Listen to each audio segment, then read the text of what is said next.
friends. I hope you are doing okay and I hope you are fine. My name is Matt, aka Dichaba, and I'm doing great too. Now let's get on to it, shall we? First of all, before we get deeply into it, I just want to make a disclaimer and say that I'm going to be reading from my book that's in front of me, and the reason why I'm going to do that is just that it's because the material is a lot, and at the same time, if I do not read from a book, it means whenever I make mistakes, I'm going to have to make a whole lot of takes and all of those things, and I certainly do not have the time to be making a whole lot of takes, and so yeah, I'm going to be reading, and if it's a little bit unusual, I mean, just bear with it. I think the most important thing is that you see the guitar and you hear the sound that it's making, right? And also you may hear noises now and then from outside, from the dogs barking, and my nephew and his friends playing outside, and just general noises from the house and everything. So excuse those, bear with those. Let's get on and focus on the business of the day, right? So now in this video, what I want to teach you is the number system of playing music. And what's going to happen is that I'm going to make an assumption that you've watched the video called Scales, the major scale, and you've watched the video on the notes of the low E and the low E string and the A string, and that you've watched the video on major and minor chords, how they work, and that you've watched the video on chord shapes and scale patterns, and that you've also watched the video on bar chords, right? So the number system will make your life very easy once you understand it. And the most important thing about the number system is that when you play, you don't have to know the names of the chords or the notes that you play. So it's almost like somebody who can speak and yet they cannot read nor write, right? So it's not a prerequisite that before you can speak, you have to be able to read or write. So it's the same principle, like I said. So the formal language of music, where they use sharps, flats, D major, things like D major 7th, E minor 7th, suspended, can be very daunting and confusing. But even if you don't know these names, you can still play, right? So what you need to know is the starting point of the chord, and also the shapes of the chords. I meant to say the starting point of the starting point, which is also the key, and the shapes of the chords if you are using the chords of the scale or the notes of the scale, right? So what I mean is you can use the chords. The chord can be your starting point, or the scale. You could be playing a scale, right? So that's the difference between a chord and a scale, right? Of course, like I said, I assume you've already watched the video that is teaching those aspects of music theory, right? So now this is how it works. I'm just going to go through a couple of points, and then I'm going to demonstrate what it is that I'm talking about on the guitar. Maybe let me get a little bit closer. My face may be getting cut, but the most important thing is the guitar, using the guitar and my fingers across the fretboard, right? So when you use the number system, the numbers remain the same even when you change the keys, right? But when you use the names of the chords, they change and will confuse you. Trust me. So the shapes of the chords also remain the same, depending on whether your starting point was the low E string, which is this one, the thickest one, or the A string, which is the string that comes after it, right? So now you need to remember that the major scale tells you that the first chord is a major chord, the second chord is a minor chord, the third chord is a minor chord as well, the fourth chord is a major chord, the fifth chord is a major as well, and then the sixth chord is a minor chord, the seventh chord is a diminished, right?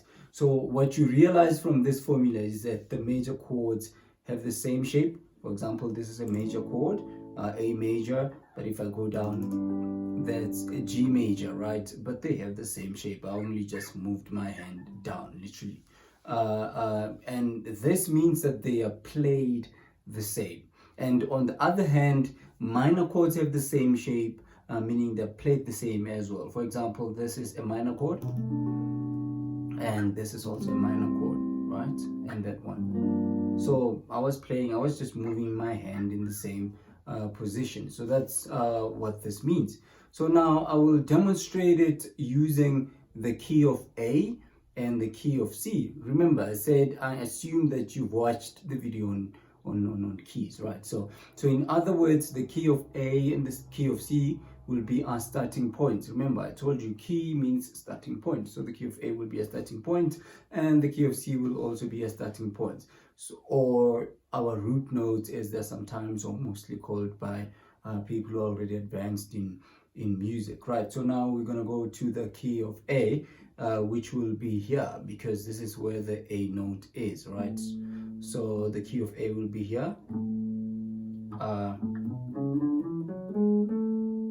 Right. So this is how it works. So remember that the chords of the A of the key of A. So the first chord is A major. The second chord is B minor. The third chord is C sharp minor. So hard to say that.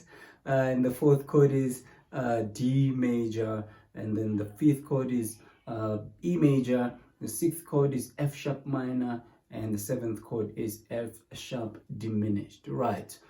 So those are the chords which you need to know. So A major, B minor, C sharp minor, D major,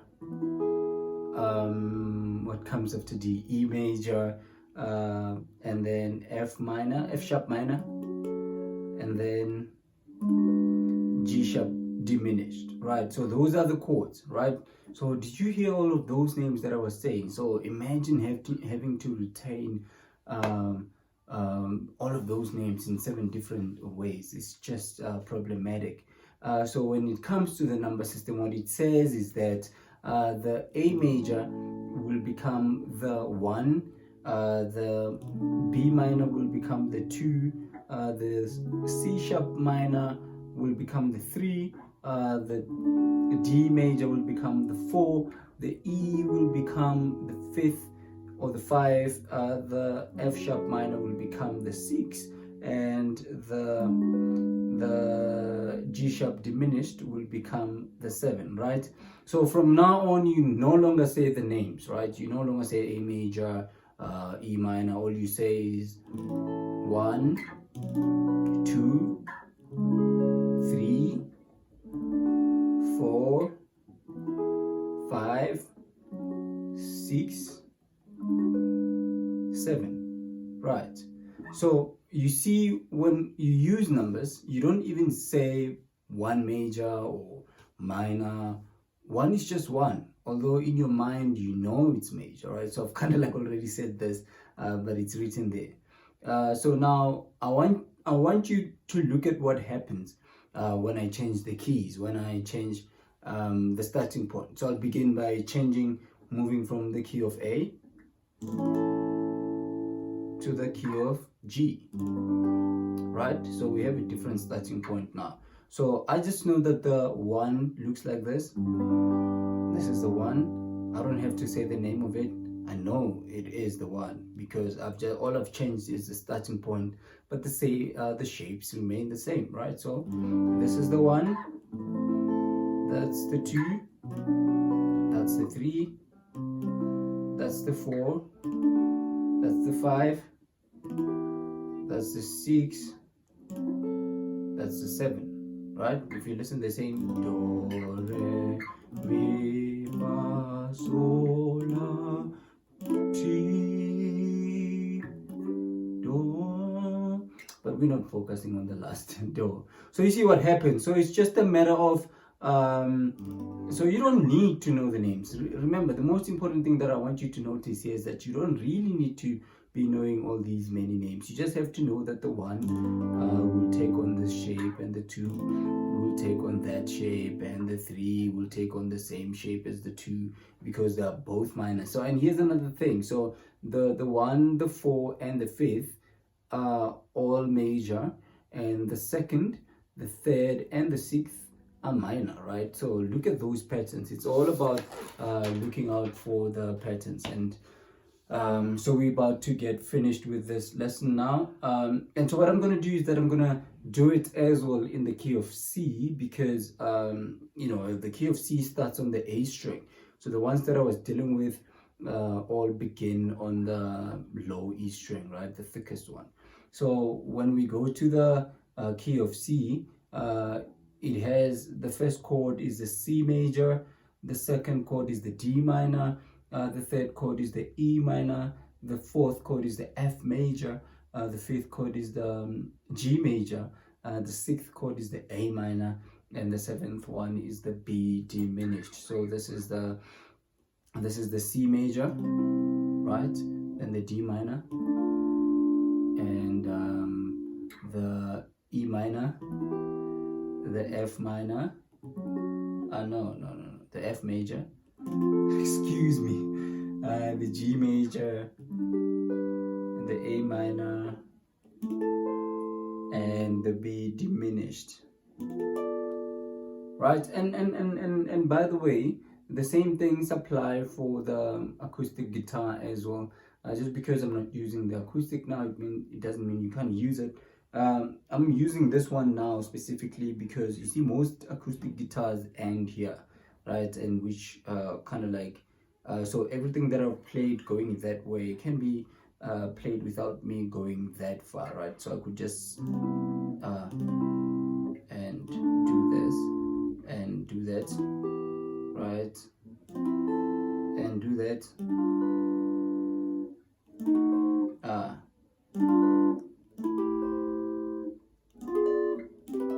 right, and do that, but still I could even like remain in one place, but that will be just taking away from the whole lesson, right? So yeah, let's just focus on that. So I've shown you the chord of C major, so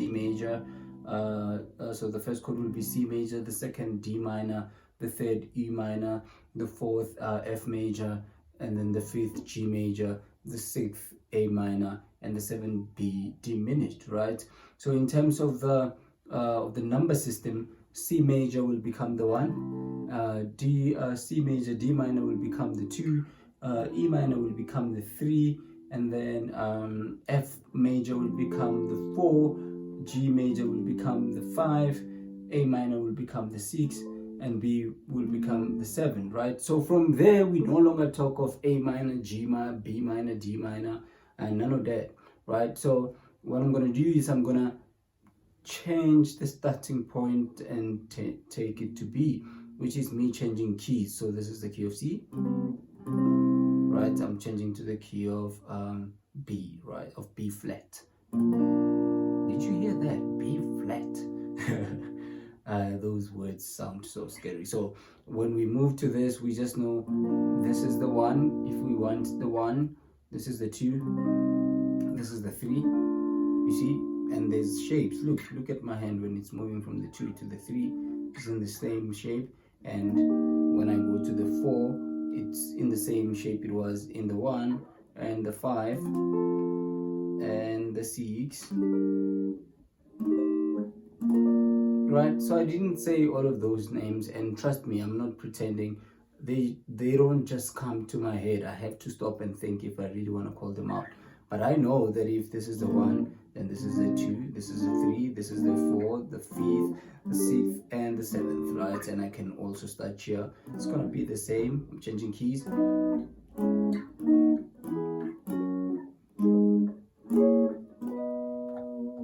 It's the same thing. I'm so used to using this, the tremolo, the whammy bar, even when I don't think of it, my hand just picks it up. So again, it says here, now look at what happens when we move the keys. So that's basically what I've already done for you.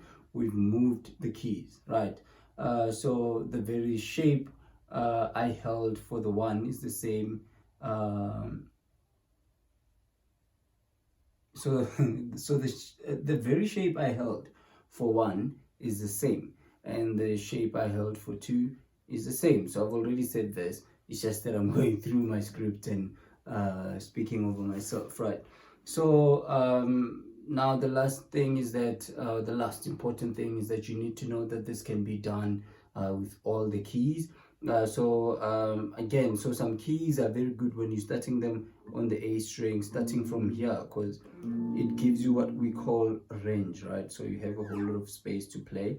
So when we're talking about from B, B, B flat, B, C, D, E, yeah, okay, yeah, up to E, right?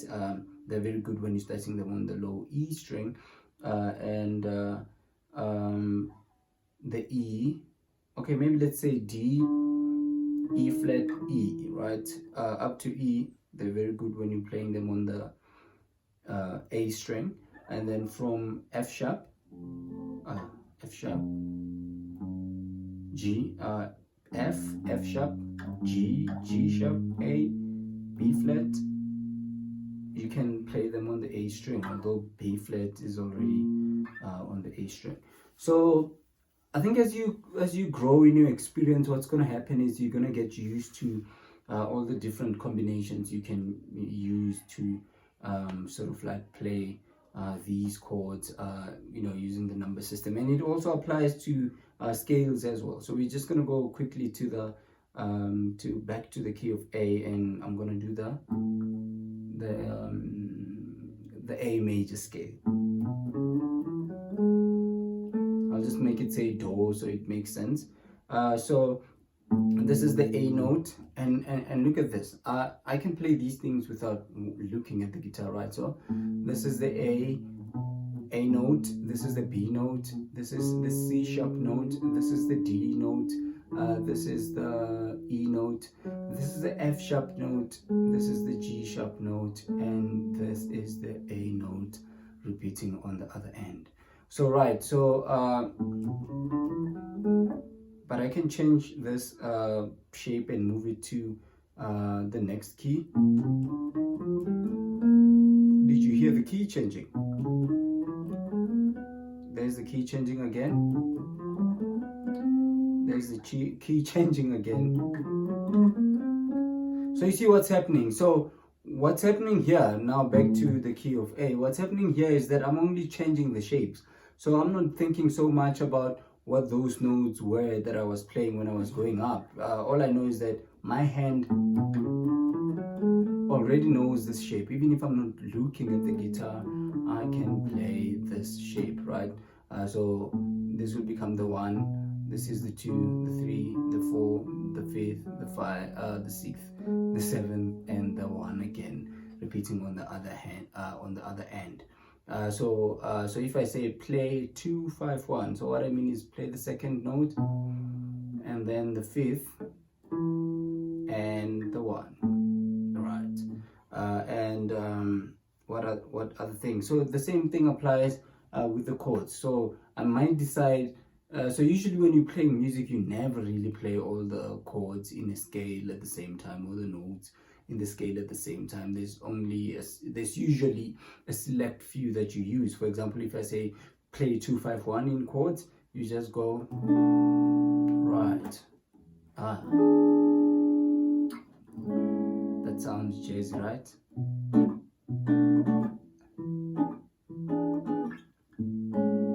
Right, and we could change the key and take it to the key of G. Right, and I say play 2, 5, 1. You just apply the shapes that you know. I don't care about the names of the chords right now. I just know I need to play the 2, 5, 1, 2, a 5, 1. I'm gonna move it to the key of A, and 2, 5, 1. You see how it works? So it's quite simple. It's quite straightforward. So what you're gonna have to do is that you're gonna have to take your time to get to know these things, get familiar with them. Do them for a couple of minutes, a couple of days, until they get under your hand, such that you can play without looking like I'm doing, right? It's gonna be nice when you get to that point where you can do that. So yeah, don't give yourself too much pressure as well. Take your time, and like I said, it will grow into your hand over time. So yeah, that's it for this lesson. I'll see you in the next lesson, my friends. Stay well and take care.